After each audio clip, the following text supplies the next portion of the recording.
அன்பார்ந்த தியானதரமை யூடியூப் நேயர்களுக்கு வணக்கம். இதுவும் ஒரு முக்கியமான பதிவு தான்.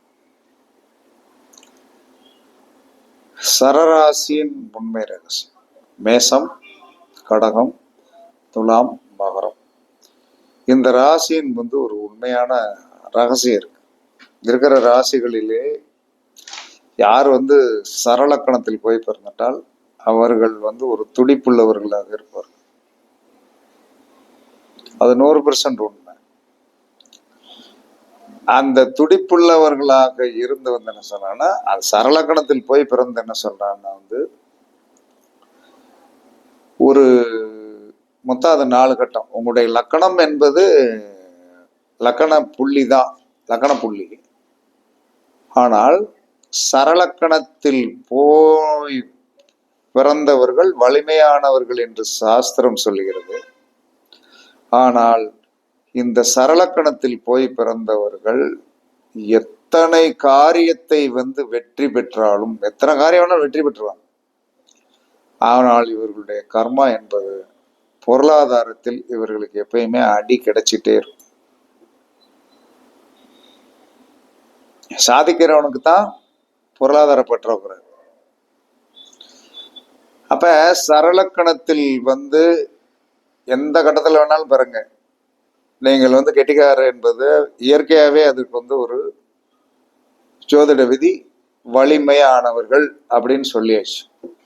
அந்த வலிமை மேலும் வலிமையாவதற்கு என்ன சொன்னா, சரலக்கணத்தில் ஏதாவது ஒரு கடகத்திலேயோ இல்லை உங்களுடைய லக்கணத்திலேயோ மகர அந்த 4 வீடுகளில் ஏதாவது கிரகங்கள் இருந்தால் உங்களுக்கு 100% துணையாக இருக்கும். அப்படி நீங்கள் என்ன சொல்றேன்னா அதை தெரிஞ்சு வச்சுக்கிடுங்க. நீங்கள் சரலக்கணத்தில் போய் பிறந்தால் பெரிய கெட்டிக்காரர்கள் தான் அப்படிங்கிறது எல்லாரும் ஏற்றுக்கொள்வார்கள். அதை யாரும் ஏற்றுக்கொள்ள மாட்டேன்னு சொல்ல மாட்டாங்க. ஆனால் உங்களுக்கு தெரியும் இல்லையா, சரலக்கணத்துல போய் பிறந்திருக்கீங்க, வலிமையான ஆள் தான். ஆனா வலிமையான ஆளை வலிமையாக ஆக்குவதற்கு என்ன சொன்னா, அந்த சரலக்கணத்துல 4 லக்கணத்துல லக்கணம் மட்டும்தான் சரலக்கணமா பிறந்திருப்பீங்க. ஆனால் அந்த சரலக்கணம் என்று சொல்லக்கூடிய 4 லக்கணங்களில் ஏதாவது 2 கிரகனால நிக்கணும், இல்லைன்னா 1 கிரகனால இருக்கணும். அந்த 1 கிரகம் நின்று விட்டால் 4 கிரகத்திற்கும் என்ன சொல்றான்னா பாசிங் ஆகும். 4 கிரகத்திற்கும் பாசிங் ஆகும். எப்படி பாசிங் ஆகும் அப்படிங்கிற ஒரு ரகசியம் இருக்கிறது. அதை நம்ம தெரிஞ்சுக்கிட்டோம்னா, இப்ப மேசம் ஒரு சரலக்கணம். மேசம் ஒரு சரலக்கணம், நல்ல லக்கணம், வேகமா இருக்கும், கோபம் இருக்கும், துடிப்பு இருக்கும், எல்லாம் இருக்கும். ஆனால் இந்த மேசத்தில் உங்களுடைய லக்கணம் நிக்குது, சரலக்கணத்துல பிறந்துட்டு. ஆனால் அந்த மேசத்துல ஒரு கிரகம் இருந்தால் ஓகே, இல்லைன்னா கடகத்தில்னாலும் ஒரு கிரகம் இருக்கணும். கடகத்தில் ஒரு கிரகம் இருக்குதுன்னு வச்சுக்கிடுங்க. இந்த கடகத்தில் என்ன சொல்றான்னா சந்திரன் இருக்கார். மேச லக்கணம், சரலக்கணம், கடகத்துல சந்திரன் இருக்கார். அப்ப அந்த சந்திரன் பூச நட்சத்திரம் 1ஆம் பாவத்துல உட்காந்துட்டார். பூச நட்சத்திரம் 1ஆம் பாவத்துல உட்காந்துட்டார். அப்ப அங்கிருந்து அது எப்படி செயல்படும் அப்படிங்கிற ஒரு ரகசியத்தை சொல்ல, 4 சரலக்கணத்தை இயக்கிடும். உங்களுக்கு 4 வேலை செய்யும். கடகத்தில் நீங்க சரலக்கணமா பிறந்துட்டீங்க, ஓகே, அது உங்களுக்கு ஒரு கிரெடிட். பட் அது செயல்பாட்டுக்கு வரணும் அப்படின்னா, இப்ப நமக்கு நம்ம சொன்ன உதாரணத்துல பூசத்தில் சந்திரன் இருக்கார். அப்ப பூசத்தில் 1ஆம் பாவத்தில் இருக்காருன்னா, அப்ப அந்த கடகராசியில எத்தனை பாதத்துல சந்திரன் உட்கார்ந்துருக்காரு அப்படின்னா, பூசத்துல கடக லக்கணத்துல புனர்பூசம் 4ஆம் பாதம், பூசம் 1ஆம் பாதம். இப்ப ரெண்டு பாதம் தான் சந்திரன் 2ஆவது பாதத்துல இருக்காரு. அப்ப துலாத்தில் ரெண்டு பாதம் எடுங்க, ஏன்னா அது ஒரு சரலக்கணம். அங்க சித்திரை நட்சத்திரம் 4ஆம் பாதம் 100% ஃபங்க்ஷன் ஆகும். அதற்கு அடுத்து மகர ராசியில உத்திராட நட்சத்திரம் வந்து என்ன சொல்லலாம்னா வந்து 3ஆம் பாதம் 100% ஃபங்க்ஷன் ஆகும். அதற்கடுத்து மேச ராசி மேச லக்கணத்தில் வந்து அஸ்வதி 2ஆம் பாதம் 100% உங்களுக்கு வேலை செய்யும். அப்ப இதற்கு என்ன உதாரணம் என்று சொன்னால், ஒரு சரலக்கணத்தில் ஒரு கிரகம் இருந்தால் அவர் எத்தனையாவது பாதத்தில் உட்கார்ந்திருக்கிறாரோ அதே சரலக்கணத்தில் அத்தனையாவது பாதத்தில் உள்ள நட்சத்திரம், அதற்கடுத்துள்ளதுல அந்த அத்தனையாவது பாத நட்சத்திரம், அதற்கடுத்து அத்தனையாவது பாத நட்சத்திரங்கள் உங்களுக்கு கண்டிப்பாக வெல்விசராக இருக்கும். இது சத்தியமான உண்மை, 100% உண்மை. அதுல எந்த மாற்று கருத்துமே கிடையாது. இதை யாருக்கும் வந்து என்ன சொன்னா, எந்த ஒரு பொருளையுமே என்ன சொல்றான்னா இறைவன் கொடுத்திருக்கிறார், அந்த கொடுத்திருந்தால் அதை வந்து இயக்க தெரியணும். இப்ப ஒருத்தருக்கு வந்து என்ன சொன்னா வந்து லக்கணத்திலே வந்து சூரியன் வை உதாரண ஜாதமே எடுத்துக்கணும்.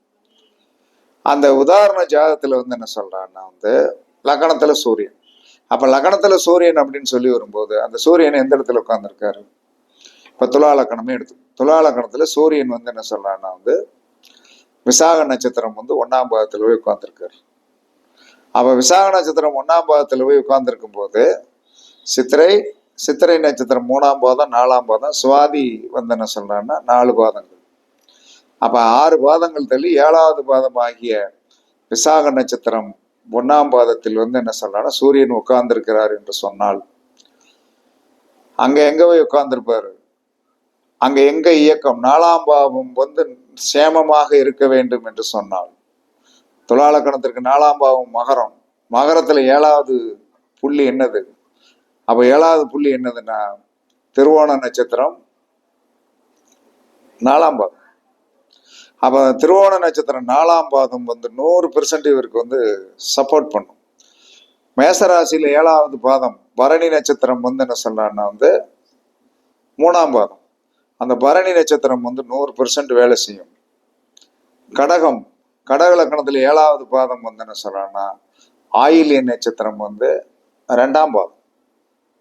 ஆயில்ய நட்சத்திரம் 2ஆம் பாதம். அப்ப இத்தனை வந்து என்ன சொல்றோம் உங்களுக்கு வேலை செய்யும். இத்தனை 100% வேலை செய்யும். இதை நம்ம வந்து இயக்க தெரியாமல் வந்து என்ன சொல்றான்னா அந்த நாட்களில் வந்து ஒரு ஃபங்க்ஷனிங் வந்து என்ன சொன்னா செயல்படுத்தணும். இது மாதிரி தான் வந்து சரளக்கணத்துடைய மகிமைகள் இன்று வரை வேலை செய்யும். இப்படித்தான் வேலை செய்யும், 100% வேலை செய்யும். அப்ப நம்ம எதுவுமே வந்து என்ன சொல்றான்னா வந்து அந்த வேலை செய்கின்ற விதத்தை வந்து தெரிந்தால்தான் நாம் வந்து என்ன சொல்றோம்னா வந்து அதை வந்து அனுபவிக்க முடியும். ஒரு பொருள் நம்ம கையில கொடுத்துட்டாங்க, அதை எப்படி யூசேஜ் பண்றதுன்னு தெரியாம வந்து என்ன சொல்றாங்க, என்கிட்ட இந்த பொருள் இருக்கு, என்கிட்ட இந்த பொருள் இருக்கு, என்கிட்ட இந்த பொருள் இருக்கு அப்படின்னு நீங்க சொல்லிட்டு இருந்தீங்கன்னா அது செயல்பாட்டுக்கு வராது. இது மாதிரித்தான் வந்து என்ன சொல்றான்னா வந்து இதே வந்து ஸ்திரலக்கணத்துல போய் பிறந்துட்டீங்க. ஸ்திரலக்கணத்துல போய் பிறந்தால் வந்து என்ன சொல்றேன்னா அவங்க அலைஞ்சு திரிஞ்சு போராட வேண்டிய அவசியம் இல்லை. சரளக்கணத்துல போய் பிறந்த வந்து அலைஞ்சு திரிஞ்சு போராடி வெற்றி பெற்றுருவாங்க. ஸ்திரலக்கணத்துல போய் உட்கார்ந்த இடத்துல இருந்து போன் பேசி நீட் பண்ணி கரெக்ட் பண்ணி ஸ்திரலக்கணம் என்பது என்ன சொல்றான்னா வந்து ஒரு உட்கார்ந்து இருக்கிற சேரு, அந்த சேர்ல உட்காந்தாச்சுன்னா என்ன நடக்கும்? ஆட்டோமேட்டிக்கா உட்கார்ந்த இடத்துல இருந்தே வேலை பார்த்துருவாங்க. அது வந்து அவர்களால முடியும். ஆனால் சரளக்கணத்துல போய் பிறந்த அலையணும், மூவிங்ல போகணும். அப்ப எந்த கிரகம் வந்து என்ன சொல்றான்னா இப்ப ஒரு ஸ்திரராசியில் ஒரு கிரகம் இருக்கிறது. ஸ்திரராசினா பணபர ராசியில் ஒரு கிரகம் இருக்கிறது. அந்த கிரகம் அந்த கட்டத்தில் வந்து எத்தனையாவது பாதத்தில் இருக்கிறதோ அதே வந்து என்ன சொன்னா இப்ப ரிஷபத்தில் வந்து என்ன சொல்றான்னா ரோகிணி நட்சத்திரம் 1ஆம் பாதத்தில் ஒரு கிரகம் இருக்கிறது என்று சொன்னால், அப்ப ரோகிணி நட்சத்திரம் 1ஆம் பாதம் அப்படிங்கும் போது அங்க ஏற்கனவே 3 பாதங்கள் வந்து கார்த்திகை நட்சத்திரம் 4ஆவது பாதம். அப்ப அதே வந்து என்ன சொன்னா பணவரஸ்தானம் என்று சொல்லக்கூடிய சிம்மத்தில் இருக்கிற மகம் 4ஆம் பாதம் 100% உங்களுக்கு வேலை செய்யும். அதுக்கடுத்து விருச்சிகத்தில் இருக்கிற 4ஆவது பாதம் வந்து என்ன சொல்றான்னா அனுச நட்சத்திரம் 3ஆம் பாதம் 100% வேலை செய்யும். அதற்கடுத்து கும்பலக்கணத்தில் இருக்கின்ற சதய நட்சத்திரம் வந்து என்ன சொல்ற 2ஆம் பாதம் உங்களுக்கு கண்டிப்பாக வேலை செய்யும். இதெல்லாம் 100% வேலை செய்யும். ஒன்றுக்கொன்று தொடர்புடையதுதான். எப்பயுமே 1, 4, 7, 10 இது வந்து சரம். 1, 4, 7, 10 சரம். 2, 5, 8, 11 ஸ்திரம். 3, 6, 9, 11 இது வந்து என்ன சொன்னா அபோக்கிலிய ஸ்தானம். அபோக்கிலியம் என்ன சங்கடத்தை கொடுக்கக்கூடியது, பிரச்சனையை கொடுக்குது. இப்ப வந்து ஒரு மிதுன ராசியில் வந்து என்ன சொல்லலாம்னா வந்து திருவாதிரை நட்சத்திரத்தில் 1ஆம் பாதத்தில் ஒரு கிரகம் இருந்தால், அதே வந்து என்ன சொல்றான்னா வந்து கன்னிராசியில் வந்து என்ன சொல்றான்னா திருவாதிரை அங்க 1ஆம் பாதம் அப்படிங்கும்போது ஏற்கனவே அங்க ரெண்டு பாதம் முருகேஸ்வரிடம் 3, 4 அங்க இருக்குது. திருவாதிரை 1ல இது நிக்கிறாரு. அப்ப என்ன சொல்றான்னா அங்க கன்னிராசியில் என்ன சொல்றான்னா வந்து உத்தர நட்சத்திரம் 4ஆம் பாதம் வந்து என்ன சொன்னா இவருக்கு பிரச்சனையை கொடுக்கும், ஒருதே பிரச்சனையை கொடுக்கும். அந்த இடத்துல சந்திரன் போகும்போது கவனமா இருக்கணும். அதுக்கடுத்து கண்ணியில மூல நட்சத்திரம் 3ஆம் பாதத்தில் போய் 3ஆம் பாதம் வந்து பிரச்சனையை கொடுக்கும். அதற்கடுத்து உத்திரட்டாதி நட்சத்திரத்தின் வந்து என்ன சொல்ற 2ஆம் பாதம் வந்து உத்திரட்டாதி நட்சத்திரம் பிரச்சனையை கொடுத்துரும். இது அனுபவ உண்மை. அப்ப சரத்திற்கு சரம் சூப்பரா வேலை செய்யும், ஸ்திரத்திற்கு ஸ்திரம் 100% வேணும், உபயத்திற்கு உபயம் கெடுக்கும். அதுதான் அபோக்கிலிய ஸ்தானம். 3, 6, 9, 12 என்று சொல்லக்கூடியது அபோக்கிலிய ஸ்தானம். இப்படித்தான் இன்னைக்கு வரை கிரகங்கள் வேலை செய்து கொண்டிருக்கிறது. கொஞ்சம் நுணுக்கமா படிக்கணும். படிச்சாச்சுன்னா வந்து கொஞ்சம் ஜோதிடம் அனுபவத்தில் உள்ளவர்களுக்கே கொஞ்ச நேரம் திணறும், உறுதியாக திணறும். அப்ப இந்த மாதிரி ஒரு அமைப்பில் வந்து கிரகங்கள் சில நேரங்கள் லாக் ஆனதுக்கு என்ன காரணம்னே தெரியாது. நம்ம ஏன் லாக் ஆகி உட்கார்ந்துருக்கோங்கிறதுக்கு என்ன காரணம்னே தெரியாது. அது தானா ஒரு நாளைக்கு வந்து திடீர்னு ரிலீஸ் ஆகும். அப்பயும் நமக்கு என்னன்னு காரணம் தெரியாது. இதெல்லாம் நீங்க தெரிஞ்சுக்கிட்டீங்கன்னா 100% என்ன சொல்றான்னா நீங்கள் எல்லா விதத்திலும் வந்து என்ன சொன்னா சக்சீட் பண்ணுவீங்க. ஒவ்வொரு நட்சத்திர சாரங்களும் இப்படித்தான் இன்னைக்கு வரைக்கும் வேலை செய்யும். அதாவது சரத்திற்கு சரம் வேலை செய்யும், ஸ்திரத்திற்கு ஸ்திரம் வேலை செய்யும், உபயத்திற்கு உபயம் வேலை செய்யும். சரத்திற்கு சரம் நன்மை, ஸ்திரத்திற்கு ஸ்திரம் நன்மை, உபயத்திற்கு உபயம் வந்து அபோக்கிலியம் என்று சொல்லக்கூடிய பிரச்சனைக்குரியது என்று நம்மளுடைய முன்னோர்கள் சொல்லி வைத்திருக்கிறார்கள். இது எல்லாரும் புரிஞ்சுக்கிட்டீங்கன்னா என்ன சொன்ன, அதனாலதான் உபயராசிக்கு 7 குடையவன் பாதகாதிபதி, 7 குடையவன் மட்டும் பாதகாதிபதி. உபயராசிக்கு லக்கணாதிபதி லக்கணமே பாதிப்பு, 4 குடையவன் பாதிக்கும், 7 குடையவன் பாதிக்கும், 10 குடையவன் பாதிக்கும். அவங்களே நம்ப மாட்டான். அவங்களே நம்ப மாட்டான். யார் கன்னி லக்கணத்துல போய் பிறந்தாலும், யார் மிதுன லக்கணத்துல போய் தனுசு லக்கணத்துல போய் பிறந்திருந்தாலும், மீன லக்கணத்துல போய் பிறந்தாலும் அவங்களே வந்து நம்பிக்கை இல்லாத ஒரு தன்மையில தான் இருப்பான். ஏன்னா அவன் காலபுருஷனுடைய 3, 6, 9, 12 கட்டங்கள் ஒரு கட்டமாக பிறந்து விட்டான் என்று சொன்னால் அது அபோக்குலிய ஸ்தானமாக வருகின்ற காரணத்தினால் உபயம் என்று சொன்னால் அது முட்டு கொடுக்கறதுக்கு மட்டும்தான் பயன்படும் என்று சாஸ்திரம் சொல்கிறது. ஆனால் அறிவாளிகளா இருப்பாங்க. உபயலக்கணத்துல போய் பிறந்தவர்கள் அறிவாளி. ஆனால் அறிவாளிகளாக இருந்து வந்து நீங்கள் 1000 கருத்துக்களை உங்களுடைய மண்டைக்குள் போட்டு வந்து வைத்திருந்தாலும் சமயோகிதத்தில் வந்து அதை செயல்படுத்த முடியாத கல்வி வந்து யாருக்கும் எந்த பிரயோஜனமும் இல்லை. சமயோகத்துல அந்த கல்வியை வந்து என்ன சொன்ன வெளியே அவுத்து விட்டு என்ன சொன்ன வேலை செய்ய வைக்கணும் இல்லையா? அப்ப அந்த சமயோகித தன்மை இல்லாத தன்மையினால் என்ன சொன்னா அது ஒரு புத்தகத்தை வந்து நிறைய படிச்சு வந்து நிறைய எழுத்து போக்குவரத்து தன்மை. சார் யாராவது சொன்னோம்னா மிதுன லக்கணத்துல போய் கன்னி லக்கணத்துல போய் தனுசு லக்கணத்துல மீன லக்கணத்துல சார் ஒரு நிமிஷம் சார் குறிச்சுக்கிடுவேன் அப்படிமா, ஏன் மண்டக்குள்ள போடியா அப்படிமா. சரலக்கணத்திலையும் போய் சார் சொல்லுங்க சார், நான் வந்து என்ன சார் கேட்டு அமைதியை கேட்டு பிற போய் குறிச்சுக்கிடுவேன்மா. காரணம் அது அந்த மாதிரி அமைப்பில் வந்து இயற்கையால் உருவாக்கப்பட்டது. இது நம்ம முன்னோர்கள் சொல்லி வைத்த ஒரு ரகசியம். இப்படித்தான் வந்து ஜோதிடம் வந்து இயங்கி கொண்டிருக்கிறதே தவிர ஜோதிடம் வந்து என்ன சொன்ன நம்ம இஷ்டத்துக்கு வளைக்கவும் முடியாது. வளைச்சு பார்த்துட்டு எல்லாம் என்ன செஞ்சிட்டாங்கன்னா அவர்களால் வந்து என்ன சொன்னா அது அப்படி இது இப்படிமா எல்லாம் அப்படி இப்படினாலும் பஞ்சபூத சக்திகளில் வந்து கிரகங்கள் இப்படித்தான் இயக்கிக் கொண்டிருக்கிறது, இயங்கிக் கொண்டிருக்கிறது. அந்த பஞ்சபூத சக்தியில் வந்து என்ன சொன்னா, இப்ப உங்களுடைய 2 குடையவர் என்று சொல்லக்கூடிய கிரகம் ஒரு ஸ்திரத்துல உட்கார்ந்துட்டாரு. அப்ப ஸ்திரத்தில் உட்கார்ந்துட்டாரு.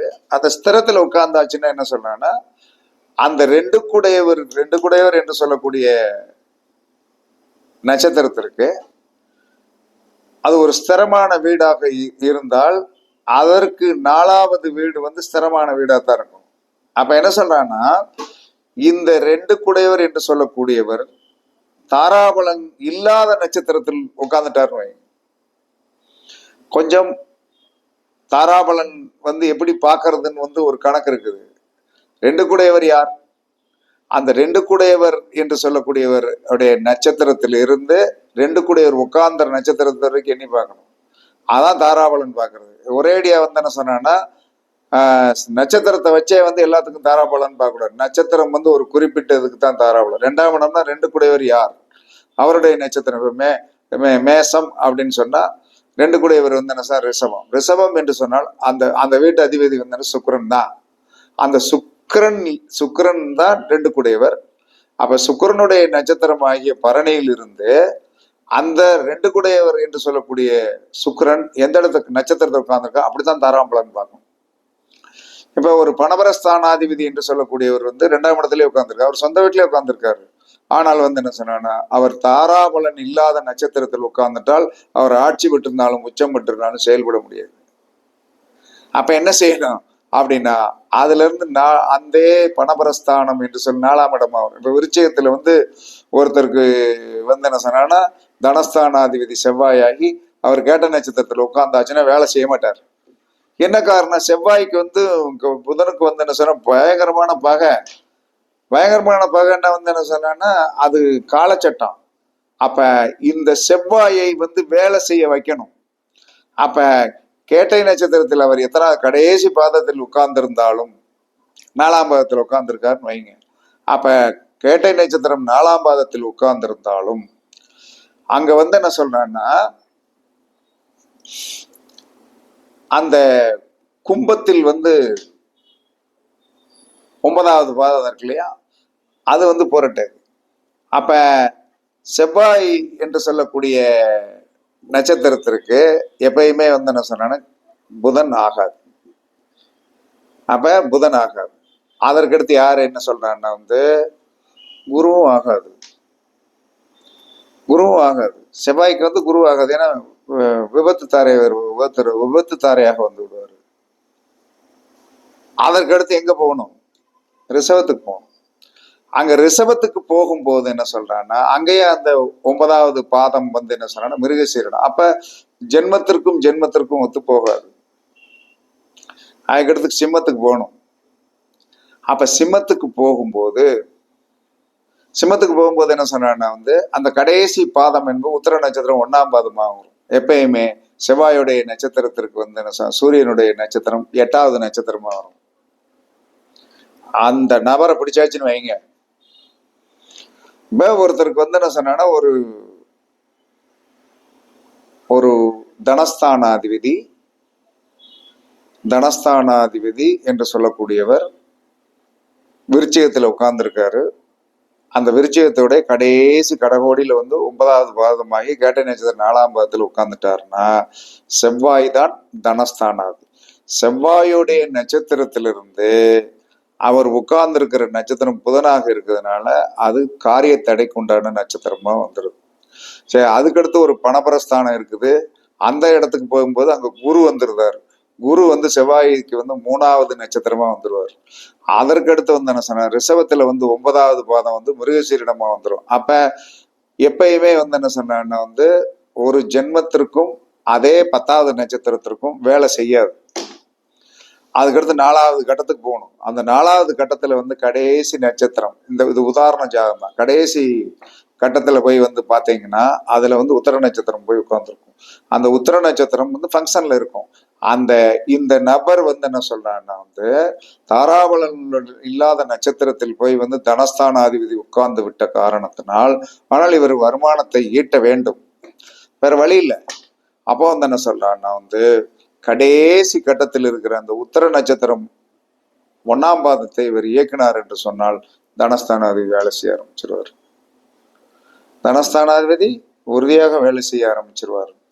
இப்படித்தான் வந்து என்ன சொன்னா ஜோதிட சாஸ்திரம் வந்து என்ன சொல்றான்னா வந்து சொல்லுகிறது. இதை வந்து என்ன சொன்ன பயன்படுத்தினீர்கள் என்று சொன்னால் கண்டிப்பாக உங்களுக்கு வெற்றி கிடைக்கும் என்று கூறி, சரம் உயர்ந்தது, ஸ்திரமும் உயர்ந்தது, உபயம் வந்து சங்கடத்தை கொடுக்கக்கூடியது. இது பிறப்பால் இறைவனுடைய கட்டளை. இப்படித்தான் வந்து ஜோதிட சாஸ்திரம் வந்து இயங்கி கொண்டிருக்கிறது. கொஞ்சம் 1க்கு 2 தடவை வீடியோ படிங்க. கண்டிப்பாக வந்து என்ன சொல்லலாம்னா வந்து நட்சத்திரங்கள் வந்து கிரகங்கள் உட்கார்ந்த நட்சத்திரங்கள் இப்படித்தான் இயங்கும். மாற்று கருத்தெல்லாம் கிடையாது. இப்படித்தான் இயங்கும். இதை தவிர மாற்றி நீங்க சிந்திக்க வேண்டிய அவசியமே கிடையாது. நான் சொன்னதை 1க்கு 2 தடவை படிச்சீங்கன்னா கண்டிப்பாக புரிஞ்சிடும் என்று கூறி உங்களிடமிருந்து விடைபெறுவது சிப்பிப்பாறை ஜோதிடர் சாதி ராகவன் ஜெயபாலாஜி. சுகமே சொல்க, சுகமே சொல்க. வாழ்க வளமுடன், வாழ்க வளமுடன். வணக்கம், வணக்கம்.